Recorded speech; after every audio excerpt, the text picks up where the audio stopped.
Now, I have often asked myself this question. Why does love grow cold? Why do marriages last but a short time? Is it really true that love is never enough? Or was it lost? And what's the difference between love and lust? People have not yet realized that what they think they're feeling could be lost and not love. Because love is not a feeling, it is an action. It is a verb. It is a conscious and consistent act or choice to cherish and hold, respect and honor other people aside ourselves. While lust is just an emotion that is strongly built on sexual attraction towards someone, it's just basically fleeting and purely sexual. Love and lust are similar, but they have yet different types of attraction. Lust is basically looking at someone and feeling both a strong sexual desire and a pull to an imaginative detail that the relationship would one day possess. But love, love is a feeling of commitment and an adoration for someone, for a person that you've put in effort into and you're willing to build a life with. Love can last even in a relationship without sex. Because you're not in there for what you can take. You're in there for what you can give. You know, some researchers have said that lusting after someone is like you having that addiction for a drug. It's similar to that. That's what lust is. And that's what most relationships are dealing with. A lot of people get into relationships and bam, what they do is sexual attraction, satisfying your sexual urge, trying to figure out the sexual compatibility with this person and leaving out the intellectual compatibility, the financial compatibility, the spiritual, physical, mental compatibility. And these are the things that make it whole, make a relation wholesome. Because when you lust after someone, you're more focused on the sexual desire than your willingness to build a relationship with that person. And that's why most relationships never last. Because at the end of the day, you have nothing to offer other than sex.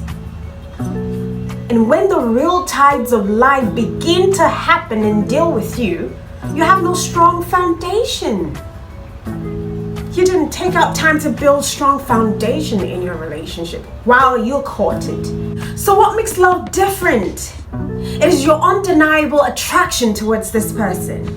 Your willingness to give more than to take. You're more interested in developing a deep connection. There is a clear lack of judgment towards your partner. You're more willing to support them. So you've got to realize that falling in love and getting into a relationship or tilting towards marriage is a different ball game altogether. Of course, love is usually never enough. It is never enough. It is just a structure. It is just part of the whole thing. It is a foundation. It is a foundation. Do you understand what I mean? That's why love is never enough. And love is never enough if two partners are not on the same page. But it can be enough if both partners are on the same page. Both partners have the same goals, the same aspiration. The goals and aspiration complement each other. They're partnering together. They have a vision, they have a blueprint. So love is not a complete structure. There are so many other things tied to it that creates the enabling playing field for a successful relationship or a successful marriage. Something like compassion, something like a compromise, something like tolerance, something like compatibility.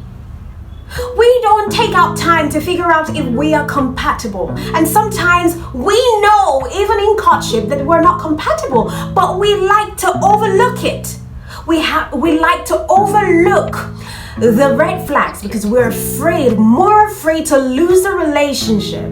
And and more afraid to be alone. I tell you what, relationships don't last because people have high expectations. They come into a relationship with high expectations and they build on pretense.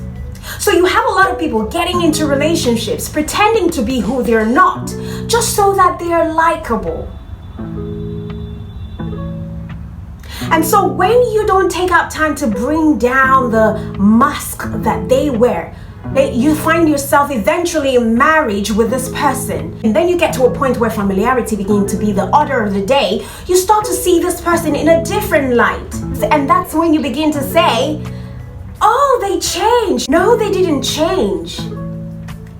It's just that you failed to do the groundwork. And you fail to do the groundwork because you allow your emotions due to your sexual activities becloud your eyes and your sense of reasoning.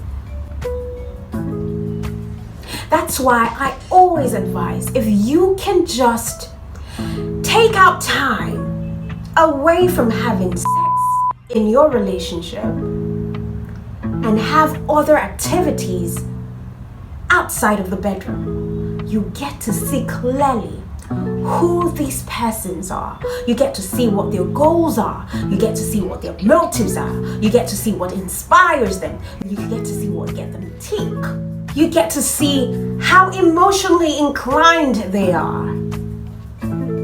You get to see all of those things that you naturally wouldn't have seen because you're involved sexually with this person. So take out time to get to know them. Cut away sex from it. When the time is right for you to have sex with them, you definitely would. But cut away sex from this person, then you can see clearly who they really are. Who they really are. That's when the masks fall down and their real character begin to show. Indeed, no one is perfect. If they're too good to be true, then there is something wrong somewhere that you need to figure out.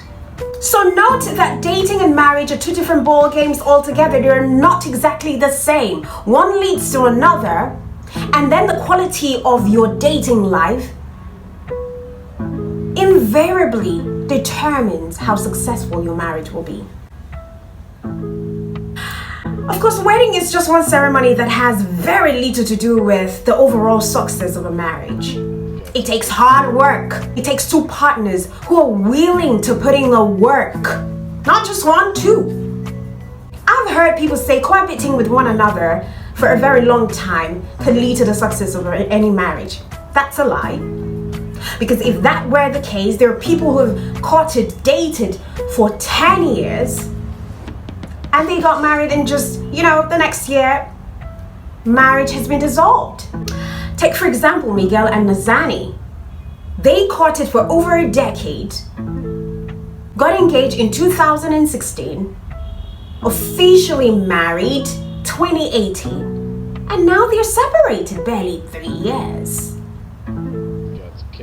So cohabiting with a person for a very long time doesn't even stand as a proof for any marital success. So if sex cannot keep a marriage down, if cohabiting cannot keep a marriage down, what else can? Now, I'm not married and probably might not be in a very good position to tell you what to do as a married man or what I think, makes a successful marriage. But I can tell you this because I have had several conversations with married people and years of communicating with couples.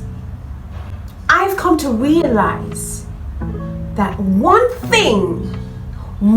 ultimate thing that can keep a marriage going is God.